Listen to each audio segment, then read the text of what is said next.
उम्र के बीच में अगर पड़ाव की सीमा ज़्यादा हो या कम हो, परंतु समाज में निर्धारित उम्र के अगर पक्ष और विपक्ष के बीच का मुद्दा उछले तो हम इसे क्या कहेंगे। समाज में अगर एक उम्र का दायरा फिक्स नहीं होता तो क्या हमारा समाज उतना ही स्वाभिमान या उतना ही प्रगतिशील हो पाता। समाज की नींव रखने से पहले कम से कम उम्र का तकाजा उन उम्रदराज लोगों ने पहले ही किया जा चुका होगा या फिर अच्छे से किया हुआ होगा। आज की कहानी भी कुछ ऐसी ही है, जिसके अंदर 12 साल का एक लड़का पिता बन जाता है और एक दिलचस्प मोड़ यहाँ आता है जब बच्चे की माँ मात्र 16 वर्ष की होती है। राम राम, नमस्कार, आदाब, सत श्री अकाल। जय राजस्थान, जय राजस्थानी और मैं सुदेश राजस्थानी हार्दिक स्वागत और हार्दिक अभिनंदन करते हैं।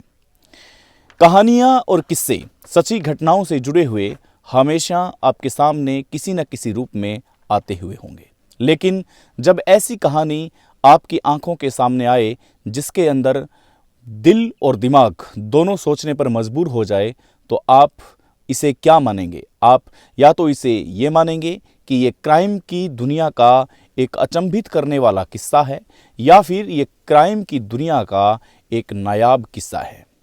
बहरहाल नया माने या फिर पुराना माने, लेकिन ये किस्सा जितना सुनने में रोचक लग रहा है उतना ही आपको इस स्टोरी को जीने और समझने में रोचक लगेगा। बात कर रहा हूं मैं आज केरल की। केरल के अंदर एक 12 साल का लड़का जिसने अपनी उम्र से 4 साल बड़ी एक लड़की यानी कि 16 साल की लड़की को गर्भवती कर दिया।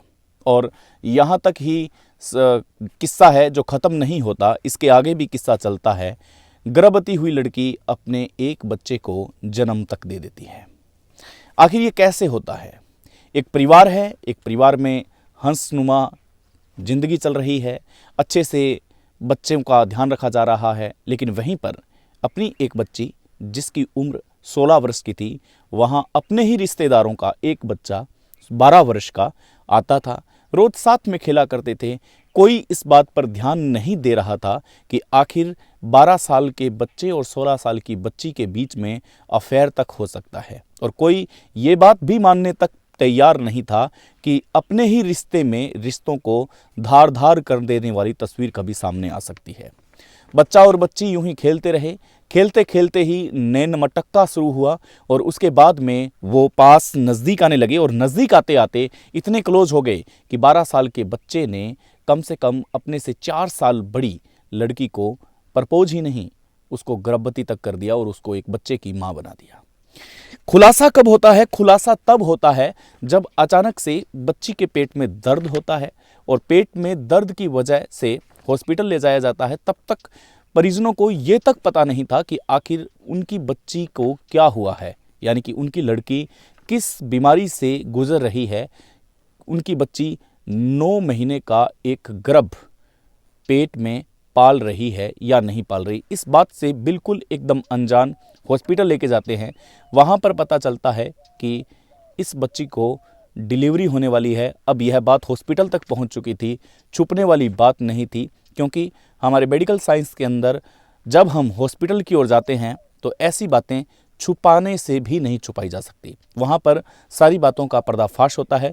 और जब तक ऐसे केस आते हैं जिसमें नाबालिग बच्चियाँ बच्चों को जन्म देती है तो इसके अंदर जाहिर सी बात है कानून का हाथ या कानून की नज़र पैनी रहती है। हॉस्पिटल ले जाने के बाद में एक बच्चे को जन्म दिया जाता है। बच्चे को जन्म देने के बाद में आश्चर्यचकित होकर के डॉक्टर्स उनको माँ बाप को सूचना देते हैं कि आखिर ये कैसे हुआ। या फिर कुछ पश्चिमी क्षेत्र में, भारत के पश्चिमी क्षेत्र के, राजस्थान के पश्चिमी क्षेत्र में कम उम्र की लड़कियों का विवाह कर दिया जाता है। तो ऐसे में डॉक्टर्स को ये भी लग रहा था कि इस लड़की का विवाह कर दिया गया है और ऐसे में इस बच्ची ने जन्म दे दिया है। लेकिन जब माँ बाप को पूछा जाता है, माँ बाप कहते हैं कि अभी तक इस बच्ची की शादी नहीं हुई है। तब डॉक्टर्स भी हैरान थे कि आखिर कैसा हुआ ऐसे, आखिर ऐसा संभव कैसे हो सकता है। पुलिस आती है, कानूनन कार्रवाई की जाती है, बच्ची से बार बार पूछा जाता है तो बच्ची अपने ही एक रिश्तेदार बच्चे का नाम लेती है जिसकी उम्र 12 साल है। अब मैं आपको बताता हूं कि 12 साल का बच्चा भारत का सबसे छोटा बाप बनने वाला इंसान है, यानी कि भारत का सबसे कम उम्र का बाप बनने का इसे सौभाग्य प्राप्त हुआ, यूं कह सकता हूं, या यूं भी कह सकता हूं कि भारत के लिए यह एक हिस्टोरिकल इतिहास के पन्नों में दर्ज भी हो गया कि केरल का एक ऐसा लड़का जो 12 साल की उम्र में मात्र बाप बन गया। पुलिस है जो लड़के के खिलाफ पॉक्सो एक्ट का मामला दर्ज करती है। पॉक्सो एक्ट का मामला दर्ज करके उसे हिरासत में लिया जाता है, कोर्ट केस चलता है और मुकदमा अच्छे से चलता है, कार्रवाई सब अच्छे से होती है। लड़की है जो ये आरोप लगाती है कि लड़के ने उसके साथ दुराचार किया है, दुष्कर्म किया है और वह एकदम अनजान थी, किसी बात का पता नहीं था और वह कब ऐसी गलती कर बैठी उसे पता ही नहीं था। तो पॉक्सो एक्ट का मामला बनता है, पॉक्सो एक्ट में उसकी कार्यवाही है जो की जाती है। अब बच्चा है जो नवंबर 2016 में इस धरती पर अवतारित होता है। नवंबर 2016 को बच्चा जन्म लेता है, इस दुनिया में आता है। दोनों नाबालिग थे। अब पुलिस के सामने और कोर्ट के सामने एक ऐसी विडंबना भरी स्थिति आ चुकी थी कि दोनों बच्चे नाबालिग थे। अब किसे सजा दे और किसे सजा न दे।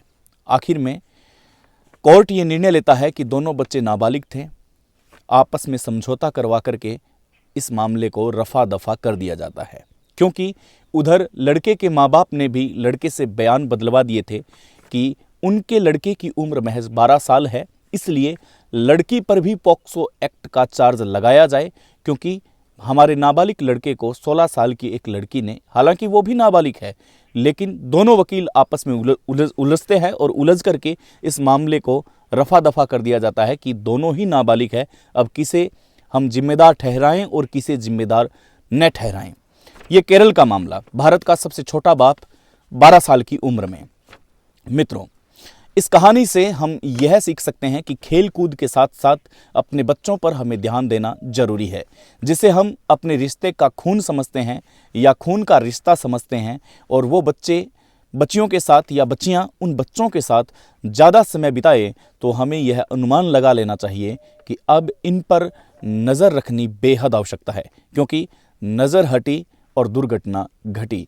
आज का सुविचार यही है कि हमें अपने आप पर भरोसा खुद से ज़्यादा करना चाहिए, क्योंकि खुद ही हम तकदीर बदलने वाले हैं और खुद ही हम तकदीर को लिखने वाले हैं। अगर किसी के भरोसे पर हम रहेंगे तो ना तो हम तकदीर बदल पाएंगे और ना ही तकदीर लिख पाएंगे। हाथ की लकीरों को हम लिख सकते हैं, भाग्य की रेखा को हम खुद ही पलट सकते हैं। नमस्कार, जय हिंद, जय भारत।